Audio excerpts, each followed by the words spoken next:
ಕಲಿತೀವಿ. ಹಾಗೆ ಮಾತಾಡೋದನ್ನು ಕೂಡ ಮುದ್ದು ಮುದ್ದು ತೊದಲು ಮಾತಾಡಿ ಕಲಿತಾ ಹೋಗ್ತೀವಿ. ನಮ್ಮ ಬದುಕು ಹಾಗೇನೆ. ಹಾಗಾದ್ರೆ ಇಷ್ಟು ಜ್ಞಾಪಕ ಇರೋದು ನನ್ನ ಪುಣ್ಯನೇ ಬಿಡಿ ಸರ್. ತಪ್ಪು ತಿದ್ಕೊಳ್ಳೋ ಹಾಗಿದ್ರೆ ಖಂಡಿತವಾಗ್ಲೂ ಹೇಳ್ತೀನಿ. ತಾವೇನು ಹೇಳಿದ್ರಿ? ನಾನು ಕಿಟಕಿಯ ಕಂಬಿಗಳನ್ನು ಮುರಿದು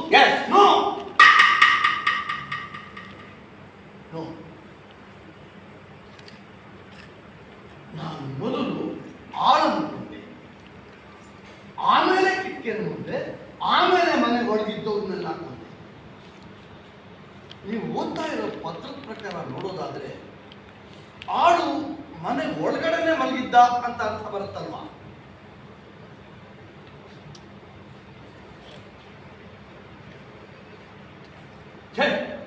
ಹೌದಲ್ಲಯ್ಯ? Oh, what a big mistake. This is a blunder. Sir ಹೋಗಿ ಹಾಗೆ ನೋಡಿದ್ರೆ ಇದು ತಪ್ಪಿನ ಲೆಕ್ಕನೇ ಅಲ್ಲ. ನಾನು ಹೇಳ್ತಾನೂ ಇರಲಿಲ್ಲ.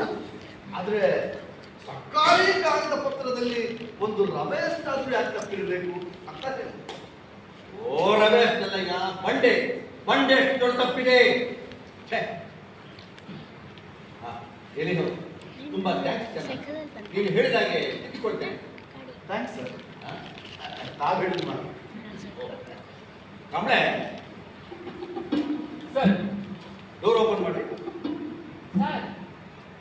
ಮಾಡ್ರಿ.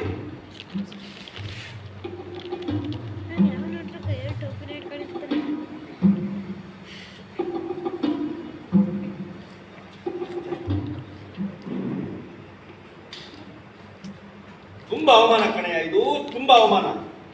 ಒಬ್ಬ ಕೊಲೆಗಾರನ ಕೈಯಲ್ಲಿ ತಿದ್ದಿಸ್ಕೊಳ್ಳೋ ಹಾಗಾಯ್ತಲ್ಲ.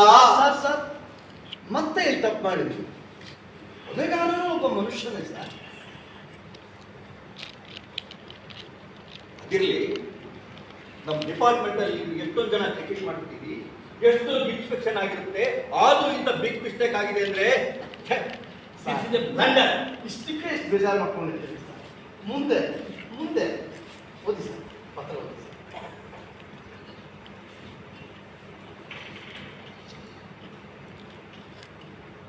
ಓದಿ ಸರ್.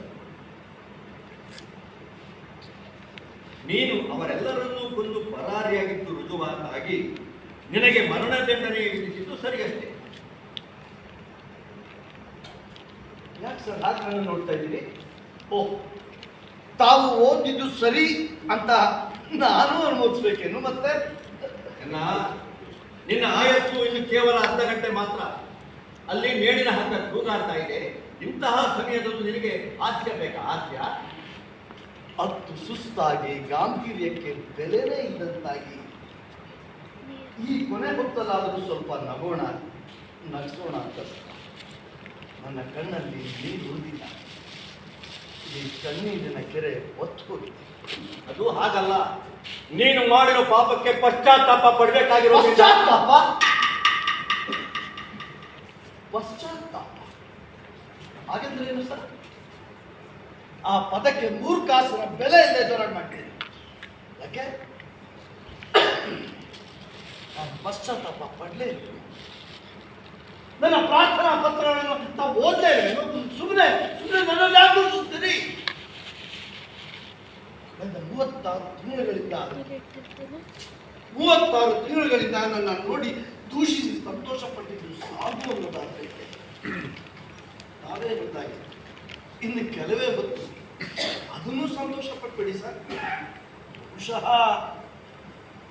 ನಾನು ಹೆಣಾದರೂ ನೀವು ಸಂತೋಷ ಪಡೋದು ಬಿಡೋದಿಲ್ವೇನು?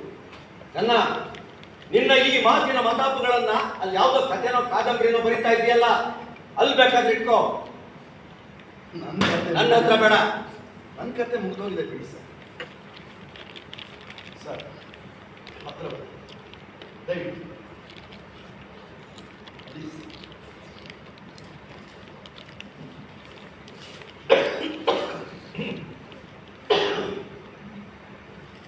ನೀನು ಈ ತೀರ್ಪಿನ ಮೇಲೆ ರಾಷ್ಟ್ರಪತಿಯವರಿಗೆ ಕ್ಷಮಾದಾನದ ಅರ್ಜಿಯನ್ನು ಸಲ್ಲಿಸಿದ್ದು ಅದು ತಿರಸ್ಕೃತವಾಗಿ ಬಂದಿದ್ದು ನಿನಗೆ 8 ದಿನಗಳ ಮೊದಲೇ ತಿಳಿಸಿದಂತೆ ನಾಳೆ ಬೆಳಗ್ಗೆ ಸೂರ್ಯೋದಯಕ್ಕೆ ಮೊದಲು ಗಲ್ಲಿಗೆ ಇರಿಸಲಾಗುವುದು.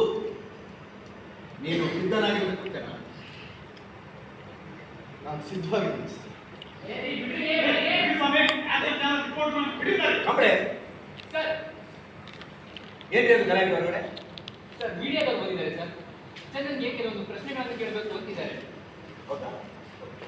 ಚೆನ್ನ, ನಿನ್ನನ್ನ ಇಂಟರ್ವ್ಯೂ ಮಾಡೋದಕ್ಕೆ ಅಂತ ಕೆಲವು ಮೀಡಿಯಾದವರು ಬಂದಿದ್ದಾರಂತೆ. ಅವ್ರ ಜೊತೆ ಮಾತಾಡ್ತೀಯೇನು? My foot. ನಾನೇ ಸರ್ ಅವ್ರ ಹತ್ರ ಮಾತಾಡೋದು? ನಾನ್ಯಾಕೆ ಅವ್ರ ಹತ್ರ ಮಾತಾಡಬೇಕು? ನಾನು ಯಾರ ಹತ್ರ ಮಾತಾಡಲ್ಲ ಸರ್. ಏನಿಲ್ಲಯ್ಯ, ಕೆಲವು ಪ್ರಶ್ನೆಗಳನ್ನು ಕೇಳ್ತಾರೆ. ಚೆನ್ನ, ಈಗ ನೀನು ಗಲ್ಲಿಗೇರ್ತಾ ಇದೆಯಲ್ಲ, ಈಗ ನಿನ್ನ ಮನಸ್ಥಿತಿ ಹೇಗಿದೆ? ನೀನು ಸಮಾಜಕ್ಕೆ ಕೊನೆಯ ಸಂದೇಶ ಏನಾದರೂ ಕೊಡ್ತೀಯಾ? ಆಮೇಲೆ ನೀನು ಸತ್ತ ಮೇಲೆ ನಿನ್ನ ಹೆಂಡತಿ ಎರಡನೇ ಮದುವೆ ಆಗ್ಬೋದೆ? ಹೀಗೆ ನಾನ್ಸೆನ್ಸ್ ಪ್ರಶ್ನೆಗಳನ್ನು ಕೇಳ್ತಾರೆ. ಆಮೇಲೆ ನಮ್ಮಲ್ಲೇ ಮೊದಲು ಅಂತ ಪಬ್ಲಿಸಿಟಿ ಮಾಡ್ತಾರೆ. ಅಷ್ಟೇ. ಇಲ್ಲ ಸರ್, ಕಳಿಸಿ. ಯಾರನ್ನೂ ಒಳಗಡೆ ಕಳಿಸ್ಬಿಡಿ. ನಾನು ಯಾರ ಹತ್ರ ಮಾತಾಡ್ಸಿದ್ದೆ ನೋಡಿ ಕಂಡ್ರೆ, ಚೆನ್ನ ಯಾರಿಗೂ ಇಂಟರ್ವ್ಯೂ ಕೊಡೋದಿಲ್ಲ ಅಂತ ಹೇಳಿದ್ದಾನೆ. ಹಾಗಾಗಿ ಅವನ್ನ ಹಾಗೆ ವಾಪಸ್ ಕಳಿಸ್ಬೇಕು. ನಿಮಗೆ ಪರ್ಮಿಷನ್ ಎಲ್ಲಿ?